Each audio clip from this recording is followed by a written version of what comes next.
දසතම බුදු රැස් විහිදු සසර මාගට යන මන් පේත පෑදු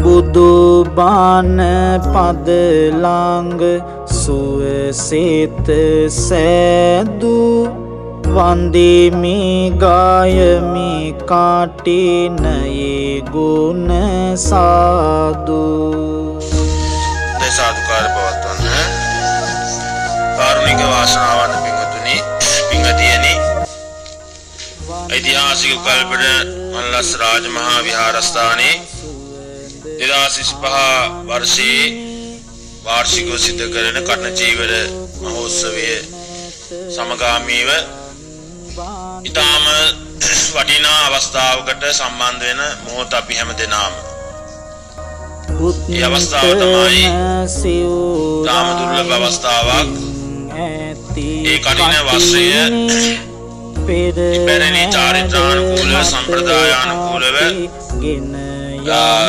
ඒ කලින වර්ෂයේ විවීමේ චාරිත්‍රය මේ වර්ෂයේ අපි අපේ විහාරස්ථානයේ දායක පින්වත් හැම දෙනාම සම්බන්ධ කරගෙන සිදු කරන්නට බලාපොරොත්තු වෙන අවස්ථාව. ඒ සඳහා අපිට විශේෂ කර්මාන්ත දෙපාර්තමේන්තුවෙන් විශේෂ සහයෝගය ලැබුණා. මේ දායක පින්වත් හැම දෙනාගේ කැපවීම මත ඒ පැරණි චාරිත්‍රය අපේ විහාරස්ථානය තුල සිද්ධ කරන රාජමහා විහාරස්ථානයේ සිද්ධ කරන්නට. ඉතින් ඈත අතීතයේ ධම්ම මේ දක්වාම අපි කටින දුස්ස කඩ කපලා ඒ වගේම සිවුර බවට පරිවර්තනය කරලා ඒ වගේම චාරිත්‍රානුකූලව පණුපීම් ආදී කටයුතු සිදු කළ තමයි කටින වස්ත්‍රය ඈත අතීතයේ ධම්ම පූජා කරේ. ඉතින් මේ අවුරුද්දේ අපි කල්පනා කරා ඒ වස්ත්‍රයේ විවිමේ කටයුතුත් ඒ පේශකර්ම දෙපාර්තමේන්තුවේ සහයෝගය ඒ වල්පිට ආයතනයේ ඒ පින්වත් නිලධාරී හැම දෙනාගේම විශේෂ සහයෝගයෙන් අපිට අද දවසේ මේ කටයුතු ආරම්භ කරන්නට වාසනාව ශක්තිය ලැබුණා. ඒක අපි ගොඩාක් සන්තෝෂයටපත් වෙනවා. දුර්ලභ අවස්ථාවක්. ඒක ඉස්සර නම් ගොඩාක් පන්සල් වල මේ ආකාරය තමයි ඒ වස්ත්‍රයක් විවීමේ කටයුතු සිදු කරලා තමයි ඒ කටයුතු කරන්නේ. අපි දැන් ගිය අවුරුද්දේ කිරිවෙහෙ රාජමහා විහාරස්ථානයේ කදින වස්ත්‍රයේ සකස් කිරීම කටයුතු සිදු කරා. ඒ නිසා ඓතිහාසික ගල්බඩ මල්ලස් රාජමහා විහාරස්ථානයේ අපි මේ වර්ෂයෙන් ඒ කාර්යයත් අපි ආරම්භ කරනවා. ඉතින් අපේ දායක පින්වතුන්ට දෙක බලා ගන්නට අවස්ථාව මේ අවස්ථාව තුන ලැබෙනවා. ඒ සඳහා සම්බන්ධ වුණු උත්තම සිවුරයි පිං ඇති කටිනේ පෙරහැර මත අපි ගෙන යන කටිනේ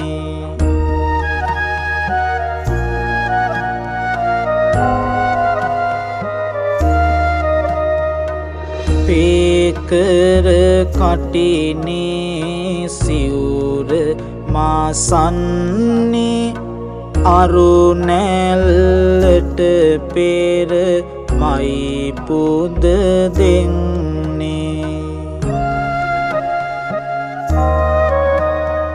සසර පුරාවට පින මාතු වෙන්නේ දෙවිවරු දිවැසින් බැල්ම හෙලන්නේ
කීලෝ බඩවින් සිතෝති ආරතුම් විවා අනම්බ කම්පියෝ දෝපනං සප්පුරිනං වදාමියෝ අරිය සච්චානි අවෙච්ච පස්ස ඉදම් විසංගේ රතනං පනිදං